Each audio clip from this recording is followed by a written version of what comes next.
Guys, आपको वो time याद है जब आप किसी रिटेलर या किराने की शॉप पे सामान खरीदते थे और पेमेंट की टाइम पे छुट्टे ना होने की वजह से वो रिटेलर आपको टॉफियां पकड़ा देता था और आपको मजबूरी में वो टॉफियां लेनी भी पड़ती थी। बहुत बड़ी प्रॉब्लम थी यहां, लेकिन जहां पर प्रॉब्लम होती है वहां पर अपॉर्चुनिटी भी होती है और पेटीएम ने इस चीज को भांप लिया था। इसी वजह से पेटीएम ने अपनी टॉफियां लॉन्च कर दी जिसका नाम पेटीएम स्वीट चेंज रखा। अब होता कुछ यूं कि अगर रिटेलर के पास चेंज नहीं होता तो वो कस्टमर को पेटीएम की टॉफियां पकड़ा देता और वही पेटीएम की टॉफियों पर एक यूनिक कोड होता था जिससे कस्टमर अपने पेटीएम अकाउंट में उतना ही पेटीएम कैश उस यूनिक कोड से ऐड कर लेता था। अब इससे कस्टमर को तो फ्री में टॉफियां मिल गई, रिटेलर का भी फायदा हो गया और पेटीएम को नए नए डाउनलोड्स और कस्टमर मिल गए।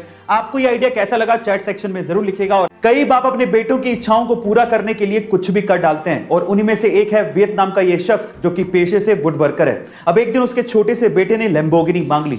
अब शायद ये शख्स लैम्बोर्गिनी तो अफोर्ड नहीं कर सकता था, लेकिन 65 दिनों की कड़ी मेहनत के बाद इस बंदे ने अपने बेटे की इच्छा को पूरा करने के लिए वुड से यानी कि लकड़ी से लैम्बोर्गिनी बना डाली और उस लैम्बोर्गिनी का नाम इसने रखा सिएन रोडस्टर। गाइस, सोशल मीडिया पे इसकी कलाकारी की तारीफ बहुत ज्यादा हो रही है। इसका यूट्यूब का खुद का चैनल भी है जिसका नाम है एंडी वुड वर्किंग। आप वहां जाकर और भी वुड कार्स देख सकते हैं और इसे सपोर्ट कर सकते हैं। आपको इसकी कलाकारी कैसी लगी चैट सेक्शन में जरूर लिखिएगा। जब कंपनियां अपने प्रोडक्ट की मार्केटिंग कुछ अलग तरीके से करती हैं तो उनके प्रोडक्ट के बिकने के चांसेस उतने ही ज्यादा होते हैं, क्योंकि मार्केटिंग एक तरह की आर्ट है। और कुछ ऐसा ही किया प्यूमा ने।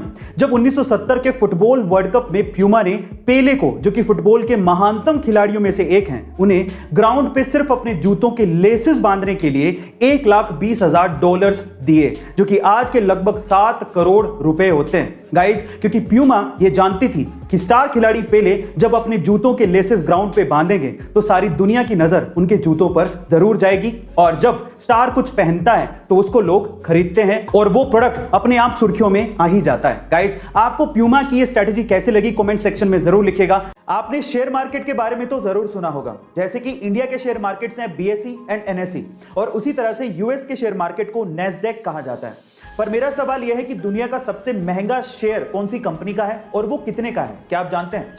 चलिए मैं आपको बताता हूं। दुनिया का सबसे महंगा शेयर बर्कशायर हैथवे कंपनी का है, जो कि खुद दुनिया के सबसे बड़े इन्वेस्टर वॉरेन बफेट की कंपनी है और इसका शेयर प्राइस सुन के आप लोग हैरान रह जाओगे।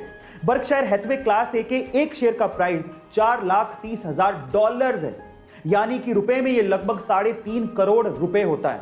गाइस, इंडिया में बाय द वे सबसे महंगा शेयर एमआरएफ कंपनी का है, जो कि लगभग 78,000 रुपए के करीब है। आप गाइस, जब भी इंडिया में दोपहिया वाहन यानी कि टू व्हीलर्स की बात आती है तो इसमें टीवीएस मोटर्स का नाम जरूर लिया जाता है। पर मेरा सवाल यह है कि टीवीएस मोटर्स में टीवीएस का मतलब क्या है और ये कहां से लिया गया है? चलिए आज मैं आपको इसके बारे में बताता हूं। टीवीएस मोटर्स में टीवीएस लिया गया है टीवीएस के फाउंडर के नाम से। अब इसकी फुल फॉर्म क्या है? टी का मतलब है तिरुपुरुगुड़ी, वी का मतलब है वेंगरम और एस का मतलब है सुंदरम। अब ये सुनने में थोड़ा सा साउथ इंडियन नाम लग रहा है ना?